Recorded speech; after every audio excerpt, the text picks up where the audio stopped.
Shalom, saudaraku, apa kabar? Saya percaya kita baik-baik saja. Saya percaya kita diberkati Tuhan.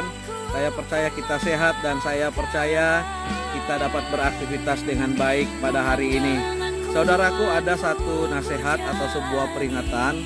Hal ini bukan sesuatu hal yang lumrah bagi kita, bahwa terkadang kita mudah untuk memberikan nasihat, memberikan kekuatan kepada orang lain di saat mereka menghadapi badai dalam hidup ini.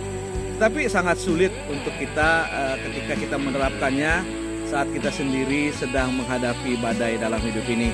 Sebagaimana dalam Ayub pasal 4 ayat 3 dan 4 katakan, sesungguhnya engkau telah mengajar banyak orang, dan tangan yang lemah telah engkau kuatkan, orang yang jatuh telah dibangun oleh kata-katamu, dan lutut yang lemas telah kau kokohkan.